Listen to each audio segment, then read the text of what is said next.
নমস্কার। আজের যে কথাগুলো বলতে চলেছি সেটা কিন্তু বৃশ্চিক রাশি নিয়ে আজকে কথাগুলো বলবো। বৃশ্চিক রাশির ক্ষেত্রে মঙ্গল কিন্তু ইম্পর্ট্যান্ট একটি গ্রহ, আমরা সবাই জানি। এবং এই ইম্পর্ট্যান্ট গ্রহ কিন্তু আপনাদের 6th হাউসে গেছে। 6th হাউসে যখনই গেছে সে তার নিজস্ব কিছু ফল কিন্তু দেবেই। ভালো খারাপ সব নিয়েই কিন্তু এই ফলাফল থাকবে। ভিডিওটি শুরু করার আগে দুটো ইম্পর্ট্যান্ট জিনিস, না এই বলবো না যে সাবস্ক্রাইব করুন, লাইক করুন, এসব না। মেন দুটো জিনিস আপনাকে জানা উচিত। থিওরি ফার্স্ট, যে থিওরি যেটা হলো মঙ্গলের কিন্তু মূল ত্রিকোণ রাশি কিন্তু মেষ রাশি। সেখানে যখন যাচ্ছে সে সব কটা রাশিকেই কম বেশি এফেক্ট দেবে। বৃশ্চিক রাশি যে নিজের রাশি, তাহলে সেখানে ভালো এফেক্টসই বেশি থাকবে, খারাপ এফেক্টস কম থাকবে। পয়েন্ট নাম্বার 2, সেটা আপনাকে জেনে রাখা ভালো। এই যে বললাম ভালো এফেক্টস বেশি থাকবে, খারাপ এফেক্টস কম থাকবে। মঙ্গল এমন একটি চরিত্রের গ্রহ, সে কিছু না কিছু খারাপ এফেক্টস বা ব্যাড এফেক্টস দিয়ে থাকে। আমি যখন আলোচনা করব আমার আলোচনার মধ্যেই বুঝতে পারবেন। 18খানা মুখ্য পয়েন্ট বলার চেষ্টা করব, সরাসরি ভিডিওতেই আসবো, কিন্তু এই 18খানা পয়েন্ট যখনই আমি বলবো তার মধ্যেখানে যদি একটা দুটো পয়েন্ট আমি অ্যাড করি সেটা আলাদা ব্যাপার। বাট আমার মনে হয় যে আজকের বিষয়টার মধ্যে 18খানা পয়েন্ট আপনি মন দিয়ে শুনবেন। ফার্স্ট হলো, মঙ্গল যখনই এইরকম জায়গায় যায় না, একটা ইম্পালসিভ নেচার দেয়। এই ইম্পালসিভ নেচারটা কীরকম, যেমন ধরুন নিন আপনার ধৈর্য কমবে, আপনার মধ্যে ফ্রাস্ট্রেশন বা রাগও চলে আসতে পারে খুব তাড়াতাড়ি, এবং এটা কিন্তু আপনি লক্ষ্য করবেন। তবে হ্যাঁ, যেহেতু আমি বলবো যে বৃহস্পতির গোচর হতে চলেছে আপনাদের 9th হাউসে, এবং যখন এইখানে জুন পর্যন্ত থাকবে, 20 জুন অবধি, 20 বা 21 জুন পর্যন্ত মঙ্গল এই 6th হাউসে থাকছে। আর ততক্ষণে কিন্তু আমাদের বৃহস্পতি বা গুরুকে আমরা দেখতে পেয়ে যাব আমাদের 9th হাউসে। যখনই দেখতে পেয়ে যাব, আমি আপনাকে একটা কথা বলতে পারি, তখন আমাদের মধ্যে শুভ বুদ্ধির উন্মোচন ঘটবে। আর যখনই এই ধরনের শুভ বুদ্ধি আসবে, তখনই আপনি রাগ, জেদ ইত্যাদি ইম্পালসিভ নেচার এইগুলোকে কিন্তু কন্ট্রোল করতে পারবেন। কিন্তু তার আগে পর্যন্ত এটা কিন্তু আপনাকে কিন্তু একটা ইম্পালসিভ নেচার দিয়ে যাবে। এই ইম্পালসিভ নেচার কে তৈরি করবে? আপনারই কাছের লোক, আপনারই সারাউন্ডিংসের লোক, আপনারই বন্ধুবান্ধব, আপনারই প্রিয়জন, আপনারই ফ্যামিলির লোক। এবং এর কারণে কিন্তু একটা ঝগড়ার টেন্ডেন্সি তৈরি হবে, তর্ক বিতর্কর টেন্ডেন্সি তৈরি হবে, বা তারা রীতিমতো আপনাকে বাধ্য করবে ঝগড়া অথবা তর্ক ইত্যাদিতে জড়িয়ে ফেলতে। মঙ্গল কিন্তু সেইগুলো সহ্য করে না। এই যে জায়গায় গেছে, আপনাকে সহ্য ক্ষমতাটা কম হবে এবং বলবে যে কেন আমি সহ্য করব, কী জন্য করব। তখন আমি যে ঠিক, আমি আমার জায়গায়, সেটা প্রমাণ করার চেষ্টা আমি কিন্তু করব। নেক্সট হলো কম্পিটিটিভনেস কিন্তু ও বাড়াবে। এটা কিন্তু 4 নম্বর পয়েন্ট। অলরেডি আমি 3টে পয়েন্ট আলোচনা করে ফেলেছি। 4 নম্বর পয়েন্ট হলো ও কিন্তু কম্পিটিটিভনেস বাড়াবে। এটা একটা দিক দিয়ে ভালো, কারণ আপনার মধ্যে একটা এনার্জি আসবে, এনার্জি সঞ্চার ঘটবে, যেটা আপনাকে কম্পিট করতে সাহায্য করবে একটা মানুষের সাথে। ধরুন আপনার যখন কম্পিটিশনস করছেন আপনি আপনার প্রতিপক্ষের সাথে, সেটা হেলদি কম্পিটিশনস হলে ভেরি গুড, বাট যদি সেটা আনহেলদি হয়ে যায় তাহলে কিন্তু প্রবলেম হবে। এই ধরনের পজিশনস কিন্তু শত্রুতাও বাড়ায়। যেরকমভাবে আমি বললাম ঝগড়াঝাটি, তর্ক ইত্যাদি বাড়াবে, শত্রুতাও বাড়াবে। আপনি আপনার শত্রুদের কিন্তু অ্যাক্টিভ দেখবেন। কিন্তু ভালো কী জিনিস, আপনার মধ্যে যে কম্পিটিটিভনেস আসবে, কম্পিটিটিভ নেচার যেটা আসবে, সেটা আপনাকে জেতানোর, মানে আপনি চেষ্টা করবেন আমি আগে থাকি, আমি জিতি, কখনো হেরে যাব না, এই নেচারটা একটা। আমি দমে যাব না, আমি ঝুঁকে যাব না, ঠিক আছে। পুরনো কোনো রোগের ক্ষেত্রে কিন্তু এই গোচর খুব একটা ভালো না। পুরনো ছোটোখাটো রোগ, স্পেশালি রিলেটেড টু, মানে আমাদের পেট রিলেটেড বা আমাদের গ্যাস্ট্রিক রিলেটেড বা স্মল ইন্টেস্টাইন বা ধরে নিন নাভির আশেপাশে যে অঞ্চলগুলো রিলেটেড কিন্তু রোগ যদি এর আগে থাকতো বা এর আগে যদি ছিল, সেইগুলো কিন্তু আবার রিপিট হওয়ার সম্ভাবনা আছে। দেখবেন ডাইজেশনসে একটু ইস্যু আসছে।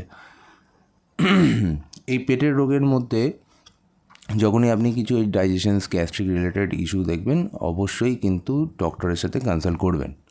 আর যাদের বয়স্ক, মানে যাদের বয়স হয়েছে, স্পেশালি কিডনি রিলেটেড ইস্যুস আছে অথবা মলমূত্র রিলেটেড ইস্যু আসছে, তারাও কিন্তু ডক্টরের সাথে খুব তাড়াতাড়ি কনসাল্ট করে নেবেন।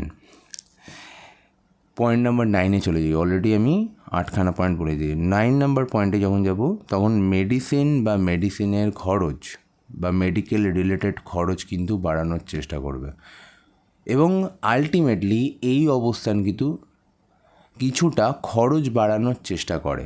আপনার মধ্যে হয়তো টেন্ডেন্সি থাকবে যে আমি কিছু খরচ করি যেগুলো অনেক দিন কিনিনি, এবার টাইম হয়ে গেছে আমার খরচ করার, অথবা এরকম হতে পারে যে পেন্ডিং খরচ ছিল সেইগুলো করতে হবে, অথবা হঠাৎ করে কোনো মেডিকেল এমার্জেন্সি চলে এলো, এইগুলো দেখা যেতে পারে। তবে আপনি যদি এরকম মেডিকেল এমার্জেন্সি পার্শ্ববর্তী কোনো লোকের দেখেন, মানে হলো আপনার আত্মীয় হতে পারে, আপনার পরিজন হতে পারে, আপনার নেটিভ হতে পারে, তাদের কারোর যদি এরকম দেখেন আপনার প্রয়োজন, সেই তাদের মেডিকেল এমার্জেন্সিতে সাহায্য করে দেবেন, এটা কেটে যাবে। ঠিক আছে? জব ইন্টারভিউয়ের জন্য ভালো, এই সময় জব ইন্টারভিউতে কিন্তু সাকসেস নিয়ে আসে। অনেকে জব ক্র্যাক করবে, নতুন জব পাবে, স্পেশালি নতুনদের ক্ষেত্রে খুব ভালো। বাট পুরনো যারা জব চেঞ্জ করতে, মানে অলরেডি আপনি জব করছেন, সেক্ষেত্রে কিন্তু এটা বিচার্য। তার একটা কারণও আছে। আমি যখন রাহুকেতু অ্যাক্সিস নিয়ে ভিডিও এবারে বানাতে পারিনি, মাফ করবেন, কিন্তু বাট আমি এবারে প্রত্যেকটা ভিডিও দেওয়ার চেষ্টা করব, আপডেট দেওয়ার চেষ্টা করব। এইখানে এই অ্যাক্সিস কিন্তু অনেক সময় অনেক নক্ষত্রের ডিগ্রি যার সাথে ম্যাচ করছে এই মুহূর্তে, তাহলে কিন্তু আমি বলবো জাস্ট ওয়েট। স্পেশালি অনুরাধা যদি থাকে তাহলে আমি বলবো একটু ওয়েট করে যাওয়াটা প্রয়োজন। ওয়েট না করেও আপনি কিন্তু এটার জন্য বিচার্য বা সঠিক জ্যোতিষের যদি সাহায্য নেন তাহলেও কিন্তু ভালো হবে। আমি মোট কথা এটাই বলতে চাইলাম, যারা নতুন জবের জন্য অ্যাপ্লাই করছে, যারা ইয়াং, যারা ফার্স্ট টাইম জবের জন্য অ্যাপ্লাই করছে, তাদের জন্য কিন্তু এটা ভালো হতে পারে এই গোচর। জব ইন্টারভিউয়ের জন্য ভালো, জব ক্র্যাকিংয়ের জন্য ভালো।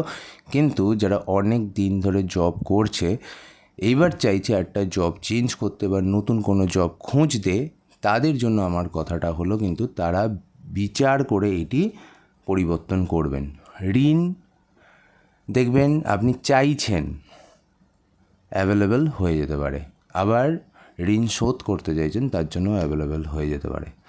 ঋণ প্রয়োজন হলে অবশ্যই নিন, আদারওয়াইজ কিন্তু এটা আপনার আগামী দিনে কিন্তু খরচ বাড়াতে পারে এবং প্রবলেমে ফেলতে পারে। যদি আপনি ঋণটাকে আপনার সাধ্যের মধ্যে রাখেন তাহলে খুব বেশি প্রবলেম হবে না। এখানে কিন্তু এক্সট্রাম্যারিটাল অ্যাফেয়ার্স এবং ব্যাড প্র্যাকটিস ইন এক্সট্রাম্যারিটাল অ্যাফেয়ার্সের মধ্যে বাড়তে পারে এবং এটা দেখাচ্ছে, এবং এটা কখনো ভালো রেজাল্ট দেবে না আগে গিয়ে। শত্রুদের উপর দমন সেটা দেখাচ্ছে, এটা আপনাদের জন্য ভালো। লাইফে বেশ কিছু ফার্স্ট্রেশনস মোমেন্ট তৈরি হবে, যেটা আমি একদম প্রথমে বলেছিলাম। এই ফার্স্ট্রেটিং মোমেন্টসগুলো না একটু আপনাকে নাড়াবে, মানে হলো মানসিকভাবে একটু কমজোর করতে পারে, নাড়াতেও পারে। রাগ, জেদ, আপনি হয়তো নিজের মধ্যেই সেটা ফার্স্ট্রেশনস আপনার মধ্যে থেকে বেরিয়ে আসতে পারে, এইগুলোকে আপনাকে একটু কন্ট্রোল করতে হবে। এবং মুখের ভাষা সেটাও কিন্তু কন্ট্রোল করার দরকার। 17 নম্বর পয়েন্ট, অলমোস্ট 18 নম্বর পয়েন্টে আমি চলে এসেছি। বাড়িতে বা অফিসে যারা আপনার আন্ডারে কাজ করে তাদের সাথে ব্যবহারটা ঠিক রাখুন এবং তাদের সঙ্গে মানে আপনাকে একটু অ্যাডজাস্ট করে কোনো সময় চলতে হবে। দেখুন যতদিন আসবে প্রত্যেক দিন তো আপনাকে অ্যাডজাস্ট করতে হবে, এটা আপনাকে একবারও বলা হচ্ছে না। বাট আপনার যদি দশা অন্তর্দশা কোনোভাবে খারাপ চলে আসে, তাহলে সেখানে আমরা দেখতে পাবো যে তাদের সঙ্গে বাকবিতণ্ডা হবার সামান্য হলেও চান্স আছে। বাট যেহেতু আমি কি বললাম, শুভ বুদ্ধির উন্মোচন হবে আগামী কিছু দিনের মধ্যে, কারণ খুব তাড়াতাড়ি 9th হাউসে আপনাদের চলে আসে জুপিটার, এবং বুদ্ধি, ভাগ্য এগুলো আস্তে আস্তে কাজ করতে থাকবে। এবং সেটা নিয়ে অবশ্যই আমি একটা খুব তাড়াতাড়ি ভিডিও বানাতে চলেছি, সেই ভিডিওটা দেখবেন।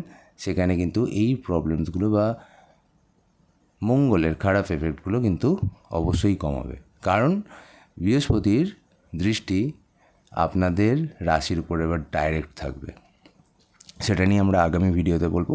বাট লাস্ট আমি 19 নম্বর পয়েন্ট একটা অ্যাড করতে চাই, সেটা হলো খুব সিরিয়াস নোট, যে যেখানে ধরুন আপনাকে সতর্ক থাকতে হবে আপনার বিলঙ্গিংস নিয়ে, মানে আপনার কাছে যা আছে, কিছু ভেঙে যাওয়া, হারিয়ে যাওয়া, ক্ষয়ক্ষতির সামান্য হলেও চান্স আছে। কারোর ক্ষেত্রে খুব ছোট জিনিস হারাতে পারে, হয়তো একটা পেন হারালো, কারোর ক্ষেত্রে একটা দামি কিছু হারালো, এরকম কিন্তু সম্ভাবনা এই 30 দিন, মানে অলরেডি আমি 5 দিন বাদে ভিডিওটা বানাচ্ছি, অলরেডি লেট হয়ে গেছে 5 দিনের, আর আগামী 25 দিন যেটা আমাদের কাছে পড়ে আছে তার মধ্যে আমরা দেখতে পাবো। ভিডিওটি ভালো লাগলে যদি আমি প্রত্যেকটা পয়েন্ট ধীরে সুস্থে আপনাদের বোঝাতে পারি এবার কিন্তু লাইক শেয়ার সাবস্ক্রাইব কিন্তু করতেই হবে। সবাই খুব ভালো থাকবেন, সুস্থ থাকবেন। আচ্ছা, রেমেডি সবাই জিজ্ঞেস করেন, রেমেডির জন্য আমি অবশ্যই বলবো হনুমান চালিসা, হনুমান মন্দিরে পুজো দেওয়া মঙ্গলবার, বগলামুখী মন্দিরে পুজো দেওয়া মঙ্গলবার, এবং তার সঙ্গে হনুমান যেমন বজরং বাণ ইত্যাদি পাঠ করা আপনাদের জন্য ভালো এবং শুভ হবে। জয় শ্রীকৃষ্ণ, সবাই খুব ভালো থাকুন।